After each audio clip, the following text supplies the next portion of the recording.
Hi friends, நம்ம சிறகடிக்க ஆசையில் ஒரு ப்ரொமோ போட்டிருக்காங்க பார்த்தீங்களா?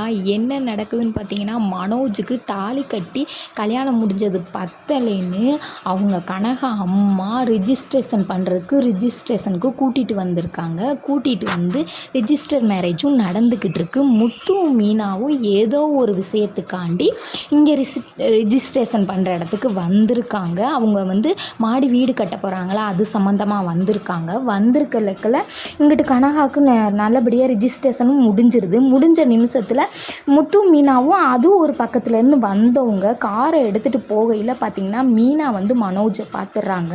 பார்த்துக்கிட்டு இருக்கையில் எல்லாரும் சுற்றி நிற்கிறாங்க. அப்படியே பார்த்திங்கன்னா மீனாக்கு என்ன பண்ணுறதுனே தெரியல. என்னடா இவர் யாரோடையே நிற்கிறாரே அப்படின்னு ஒன்றும் ஒழுங்காகவே யார் என்னன்றதே பார்க்கல. ஆனால் அவங்க எல்லாத்தையும் பார்த்துட்டாங்க. முத்து வந்து இத்தினீண்டு குழு கிடச்சாலே பிடிச்சிருவாரு. இவ்வளோ பேர்த்தோட நிற்கையில் பார்க்காம இருப்பாரா? ஆனால் அதுக்கும் ஒரு சமாளிக்கிறதுக்கு ஒரு ஆள் பக்கத்துலேயே இருக்காங்க. யார்? ஜோசியக்காரர் இருக்கார். அவரை வச்சு சமாளிச்சிடலாம். இல்லை அப்படின்னா முத்துருக்கு சும்மாவே பப்பரப்பா மனோஜ் மேலே ஒரு சந்தேகம் இருந்துக்கிட்டு தான் இருக்குது. அந்த சந்தேகத்தை வச்சு கண்டுபிடிச்சிட்டாங்கன்னு வச்சுக்கோங்க. இனிமேல் தான் ட்விஸ்ட்டே. நாடகம் செம்ம த்ரில்லாக போய்கிட்டு இருக்குங்க. ஸ்கிப் பண்ணாமல் மட்டும் பாருங்கள், செம்மையாக இருக்கும்.